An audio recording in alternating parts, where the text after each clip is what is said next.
हिंदीतली एक म्हण आहे, कब बाप मरेगा और कब बैल बटेंगे. ही म्हण चर्चेत आली आहे मुख्यमंत्री देवेंद्र फडणवीस आणि अजित पवारांमध्ये सुरू असलेल्या वाघयुद्धामुळे. पुण्याच्या निवडणुकीमुळे सत्तेतले मित्र असलेल्या फडणवीस आणि पवार या नेत्यांमध्ये संघर्षाची ठिणगी पेटली. या निवडणुकीनंतर अजित पवारांनी दिल्लीत जाण्याची भाषा केली. त्यावर फडणवीसांनी अजित पवारांचं दिल्लीचं तिकीट मी काढून देईल असं उत्तर दिलं. निवडणुका होतील, निकाल लागेल, आकडे कोणाच्याही बाजूने येवत, पण या निवडणुकीत दोघांमध्ये इतकं फाटलंय की त्यानंतर फडणवीस आणि पवारांमध्ये पुन्हा जुळेल का हा प्रश्नच आहे. फडणवीस आणि अजित पवारांमधलं युद्ध कसं सुरू झालं बघा. महायुतीत भाजप, शिवसेना, शिंदे व अजित पवार गट कोल्हापूर वगळता तिघेही एकत्र कुठेच लढत नाहीयेत. काही ठिकाणी दोन पक्षांची युती झाली आहे. भाजप आणि शिंदे गटात कुरघोडीचं राजकारण सुरू असलं तरी एकनाथ शिंदेने भाजपवर थेट टीका आरोप करण्याचं टाळलंय. पण अजित पवारांनी मात्र भाजपवरच तोफ डागली. 2024च्या विधानसभा निवडणुकीत मिळालेल्या अभूतपूर्व विजयानंतर भाजपने या निवडणुकीमध्ये राष्ट्रवादीच्या बालेकिल्ल्यांमध्ये शिरकाव करून आपलं संघटनात्मक जाळं उभारण्याला सुरुवात केली. त्यामुळे अजित पवारांनी भाजपवर शाब्दिक हल्ल्यांना सुरुवात केली. याला कारणीभूत ठरली पुणे आणि पिंपरी चिंचवड महानगरपालिकेची निवडणूक. पुण्यातल्या दोन्ही निवडणुका राज्य पातळीवरच्या या दोन्ही नेत्यांमध्ये लढल्या गेल्या. अजित पवार हे गेल्या 2 आठवड्यांपासून पुण्यात तळ ठोकून आहेत, प्रचाराला लागलेत. अजित पवारांचा झंझावती प्रचार रोखण्यासाठी फडणवीस शेवटच्या क्षणी मैदानात उतरले. यात काही जणांना कंठ फुटल्याचा टोला फडणवीस यांनी अजितदादांना उद्देशून लगावलाय. त्यावर 9 वर्षांनी निवडणूक जाहीर झाल्याने कंठ फुटल्याचे प्रत्युत्तर अजित पवारांनी फडणवीसांना दिलं. अजित पवारांनी जाहीरनामा प्रसिद्ध केला. त्यात पुण्यात पुणेकरांना मोफत मेट्रो आणि मोफत बस सेवेचं त्यांनी आश्वासन दिलं. त्यावर फडणवीसांनी निवडणुकीच्या जिंकण्याच्या डेस्परेशनमध्ये, ज्यावेळी आम्हाला माहिती असतं की निवडून येता येत नाहीये, अशा परिस्थितीत आम्ही काही जाहीरनामे काढतो. अजित पवार फक्त बोलतात, माझं काम बोलतं, घोषणा करायला आपल्या बापाचं काय जातंय, अशा शब्दांमध्ये अजितदादांच्या मोफत मेट्रो प्रवासाच्या घोषणेची खिल्ली फडणवीसांनी उडवली. दुसरीकडे अजित पवार भाषणांमध्ये सातत्याने भाजपला लक्ष्य करत होते.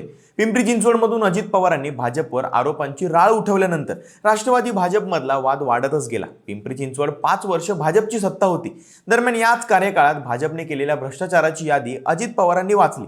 अजित पवारांनी भाजपवर भ्रष्टाचाराचे आरोप केल्यानंतर भाजपनेही आक्रमक पवित्रा घेतला. अजित पवार यांनी गुन्हेगारी पार्श्वभूमी असलेल्यांना उमेदवारी दिल्यावर मोहोळ यांनी अजितदादांना छेडलं. त्यावर जय जिनेंद्र असं उत्तर देत अजितदादांनी भाजपला आपल्या टीकेने लक्ष केलं.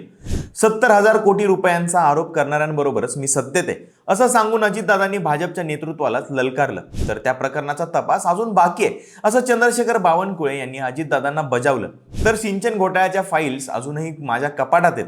पक्षाच्या आदेशानं संयम बाळगल्याचा गर्भित इशारा किरीट सोमय्या यांनी अजित पवारांना दिलाय. अजित पवारांनी भाजपवर आरोपांचे बॉम्ब डागल्यानंतर फडणवीसांनीही तोडीस तोड प्रत्युत्तर दिलं, पलटवारही केले.